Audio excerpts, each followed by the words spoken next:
Hello and welcome to the History of Philosophy in China by Peter Adamson and Karen Lai, brought to you with the support of the Philosophy Department at King's College London and the LMU in Munich, online at historyofphilosophy.net. Today's episode, Benefit Then Stop, Mohism and Impartial Care. The modern-day philosopher Peter Singer has proposed a striking thought experiment designed to get us to think about the responsibilities we owe to complete strangers. He asks you to imagine that you are on your way to work, wearing a nice suit and new shoes, when you see a child drowning in a pond. Presumably, you would not hesitate to wade in to help the child, even at the cost of ruining your clothes. Why then do we hesitate to do something equivalent, namely donating to charity the amount of money it would cost to buy a suit and shoes, if this would save the life of a child who is starving or sick, but located on the other side of the world? The argument calls attention to an apparent irrationality in our moral behavior. We instinctively respond to need, but only if it is near at hand. People who are out of sight are also out of mind, and we feel little or no compunction about letting them suffer when we could help. The argument is compelling, but in its fuller implications also potentially disturbing. Singer is a utilitarian, meaning that he thinks that we have a duty within our means to try to make the world better for everyone, for all those who have interests that could be satisfied or go unsatisfied. The everyone doesn't even need to be human. He has been a prominent advocate for vegetarianism and animal welfare more generally. But even if you restrict your attention to your fellow humans, you can see that this moral theory may make very heavy demands on you. How can you justify paying to put your child through college, or even buying her a birthday present, if the money it would cost could help save the life of someone else's child? This has always been a challenge for utilitarians, or to speak more broadly, consequentialists. Consequentialism being the name for a whole family of ethical theories that tell us to measure the moral value of our actions or standing policies by the consequences that result from them. Within the European context, consequentialism is usually taken to go back as far as the utilitarians of the 18th and 19th centuries like Jeremy Bentham and John Stuart Mill. Singer was well aware of his debt to these thinkers, acknowledging Bentham in his 1975 book, Animal Liberation. Generations earlier, Bentham had already remarked that when it comes to animals, the question is not whether they can reason or talk, but whether they can suffer. Had Singer looked beyond Europe, and a couple of thousand years earlier, instead of a couple of centuries earlier, he might have acknowledged another precedent for his consequentialist philosophy. In fact, he could have discovered that even his argument about the drowning girl was not original. You probably think we mean Mengzi's famous example of the child about to fall into a well, but actually we have in mind the Mozi, which uses the same example to make a point much closer to Singer's. Given that a mother would save her child from drowning in a well, why don't the rulers help when the people are starving to death? Actually, once you have read the Mozi, you may conclude that modern consequentialists, from Bentham to Singer, were, to use the sort of craft analogy so beloved of the Mohists, simply reinventing the wheel. As we saw last time, the Mohists tell us to apply a kind of test to any action or type of action. Does it produce benefit for people? Such things as extravagant funerals and musical performances fail the test, so they should be eliminated. They even apply their test to the building of houses, in lines that will incidentally remind us of our discussion of women in ancient Chinese society. The Mozi says that houses should have walls and foundations sturdy enough to keep out the weather and enough space to allow for segregation of the sexes. The passage then concludes by urging, only this, then stop. To go further, whether by building a grand palace or just adding some ornamentation to your otherwise humble dwelling, would be a waste of scarce and precious resources. Mohism seems then to be a dramatic anticipation of modern consequentialism, and has usually been treated as such. Later in this episode, we're going to consider an objection to that way of seeing the movement, but at the risk of spoiling the tension, we think this objection can be answered. So we do think the Mohists were consequentialists. But, as we've said, consequentialism is a broad family of moral theories, so we should be more specific. It seems hard to believe, for instance, that these austere social critics were also anticipating Bentham and Mill by saying that the consequence to aim at would be pleasure. We find that kind of hedonist consequentialism elsewhere in the ancient world, actually, amongst the Epicureans, but that's another story. Happily, the Mozi is crystal clear on the kinds of goods it has in mind, namely wealth, increased population, and social order. These, and not pleasure, are the criteria they use to measure well-being. To increase these three things is to pursue what they call benefit. As we also said last time, the Chinese term for this is li, which is rather confusing because it sounds the same as the word for ritual that was so important in Confucianism, but this is a different word with a different character in written Chinese. Their choice of items to place under this heading is already a clue to a distinctive feature of Mohist consequentialism. They are focused on goods that belong to the whole community, more than on goods that belong to one person at a time, so that their theory can be designated as a sort of social morality. No less than the Confucian thinker Xunzi, they are determined that society should be well-ordered. And when they speak of wealth, they obviously don't have in mind the kind of ostentatiously aristocratic behavior involved in spending fortunes on luxury ceremonial vases. Rather, they want to ensure that the common people are supplied with the basic necessities of life, that everyone has those humble dwellings for shelter and enough food to avoid starving. As for a sizable population, this may seem a more surprising candidate for a crucial benefit, but the Mohists are very serious about their family planning policy.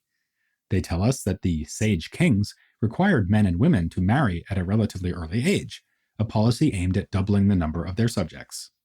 Conversely, the strict mourning practices endorsed by the Confucians are criticized for, among other things, preventing the mourners from having sex, with the result that fewer children are born.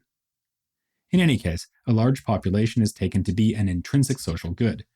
Presumably, the Mohists are thinking of the larger workforce that results, rather than of the increase in the number of mouths to feed.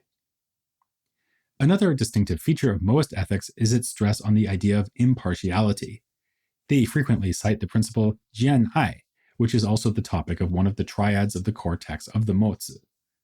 It used to be fashionable to translate jian as universal love, but nowadays a rendering along the lines of inclusive care is usually preferred. And rightly so, because love seems to imply a greater degree of emotional commitment than the Mohists would want. As consequentialists, they direct our attention to results, not to inner attitudes like feelings of attachment. In fact, it has been argued that the jian principle is intended to counteract our natural tendency to care only for those with whom we share an emotional bond, like our own family and friends. The practice of jian involves caring for others as one cares for oneself, and the Mozi criticizes those who prioritize special relational bonds, as that approach encourages partiality, in Chinese, biais. While both the Analects and the Mozi praise airen, caring for other people, the Confucians and Mohists understand this in different ways. For the Confucians, moral life begins with the bonds developed within the family. These are then nurtured into the virtue of xiao, filial piety, which is then further extended to become the general virtue of ren, benevolence. For the Mohists, by contrast, those very same emotional bonds might be a threat because they can lead us to ignore the needs of other people. Why save people from starving when you could get your beloved daughter a nice gift, like perhaps a massive ceremony with 8 rows of dancers and an opulent feast of meats flavored with delicate spices, all enjoyed to the resonating sounds of expensively cast bronze bells? Young Sun Bak has thus written that Mozi considered the inner emotional state of human beings, such as filial affection, parental affection, fraternal affection, and friendship, to be a hindrance to the successful practice of care. If this is right, and the ethic of inclusive care pulls against our natural tendency to prefer those who are close to us, then how can we imagine that it would ever become widely adopted? This isn't necessarily a devastating objection. Peter Singer presumably knows that most Americans aren't going to become generously charitable vegetarians within his lifetime, but that hasn't stopped him from arguing for it. Yet, the Mohists are at pains to show that their program is feasible. In one passage, they imagine a critic saying that it would be no easier to get people to adopt inclusive care than to pick up Mount Tai, a sacred mountain, or to jump over a river. They reply that equally momentous changes have been worked in the past, especially by the sage kings. Remember Yu, the emperor who worked the hair off his legs setting up irrigation projects? The Mozi mentions him as an example, and in another passage points out that the other kings have gotten people to alter their behavior dramatically, as by changing their diet, risking their lives in battle, or wearing uncomfortable clothing. Such transformations can be carried out within just a single generation. With wise and inspiring leadership, the same could happen with inclusive care, especially given the wonderful results that lie in store for the society that manages the feat. Inclusion is the way of the sage kings, that by which kings, dukes, and great men achieve peace, and that by which the myriad people achieve sufficiency in clothing and food. But if inclusive care is possible, is it really desirable? Again, showing a flair for striking thought experiments, the Mozi responds to this question by offering what is sometimes called the caretaker argument. Imagine a man is going away on a long trip. He needs someone to care for the members of his household. Whom will he choose? Someone who exercises inclusive care, or someone who does not? In this situation, the passage asserts, there are no foolish men or foolish women in the world. In other words, everyone would be sensible enough to appoint someone who is willing to care for a family that is not his own. One thing we learn from this argument is that the Mohists were not, as is sometimes claimed, justifying inclusive care on the somewhat ironic grounds of self-interest.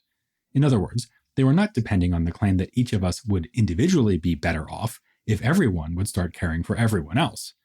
After all, the caretaker argument assumes that the traveler is pursuing not his own individual self-interest, but the interest of his family.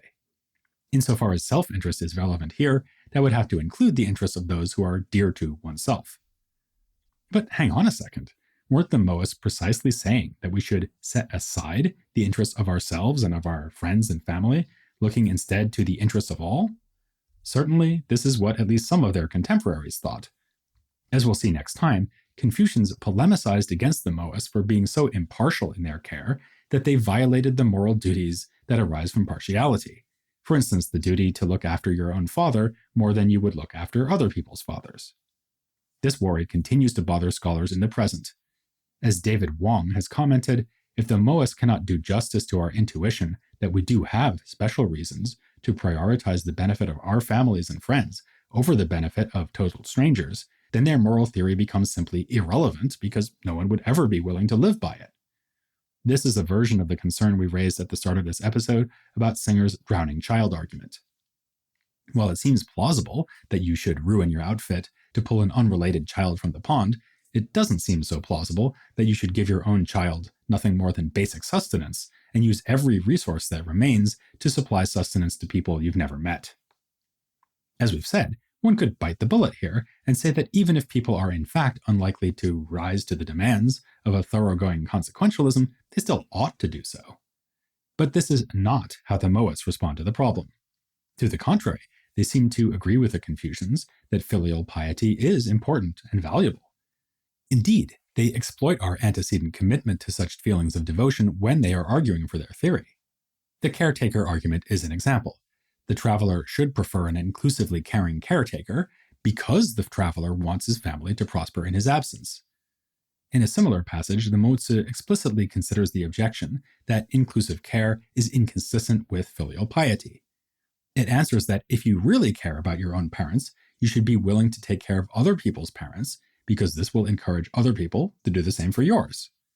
Here again, it is simply taken for granted that we all already value the welfare of our family members, and that we're not going to stop doing that no matter what philosophical arguments may come along. So, the Mohists are not trying to convince us to abandon filial devotion for the sake of inclusive care, but to convince us that the two are perfectly compatible. In fact, the Mozi actually cites a decline in filial piety as a sign of the disorder that results when people stop caring about each other. Sons care about themselves and don't care about their father, so they injure their father to benefit themselves.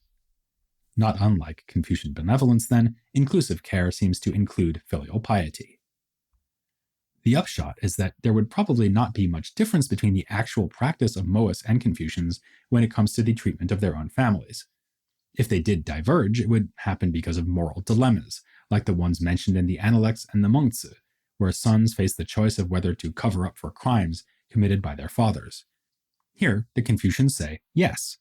As we saw, Mengzi claims that the sage king Shun would have abdicated to carry his father off to a remote territory so as to save him from a murder charge. A Mohist would probably tell Shun to reconsider. There are conflicting considerations here between filial piety and the demands of justice, so Shun should weigh these with an eye to benefit. Perhaps the question should be settled by reflecting on all the good that Shun could do for the people by staying on the throne, rather than fleeing with his murderous dad. For the most part, though, we can imagine that, especially for everyday people who are not in any position to produce benefit for all who live under heaven, inclusive care would require no extensive or counterintuitive changes in their behavior. This rather deflationary point is one that has been made by several scholars of Mohism. Chris Fraser writes that their view is, at most, only moderately more demanding than what many people today would consider simple moral decency, while Dan Robbins thinks that caring for everyone is consistent with benefiting only those you encounter directly, like the child you see drowning in the pond or the family for whom you've been appointed a caretaker. This would help make it more plausible that inclusive care is something that could be established across society in relatively short order.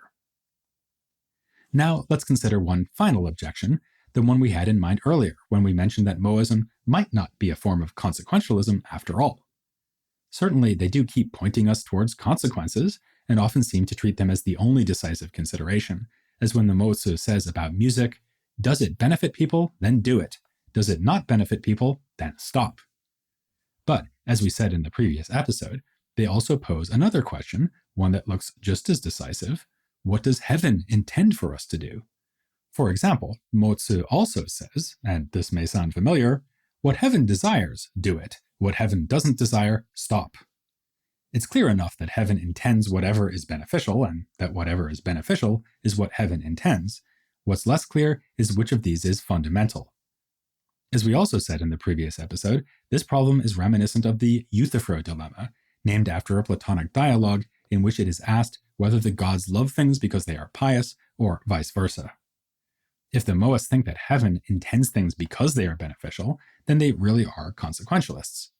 If it is the other way around, and benefit is worth pursuing simply because heaven intends it, then the Mohists are espousing a different position, one that philosophers would now call a divine command theory. Unfortunately, it's not easy to tell from the Mozi which answer is the right one, or whether there is even a consistent answer across the text. Remember that it was apparently written in stages, with the second and third elements of the triads in the court chapters possibly revising what comes in the first. If the Mohists were to tell us that inclusive care would no longer be right if heaven had decided not to intend it, this would clearly establish that they are divine command theorists, but they don't say anything to this effect. That silence might be taken as a piece of evidence in its own right.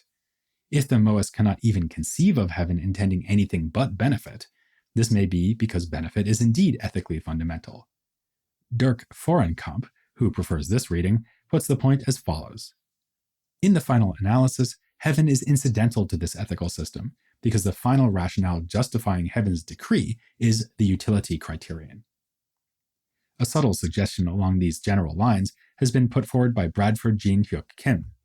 His proposal is that heaven's intent and benefit are basically the same thing, except that heaven's intent is oriented towards the past, since it can be grasped by seeing how good people have been rewarded and bad ones punished. Benefit, by contrast, is prospective and future-facing because it is a criterion for deciding what results to produce.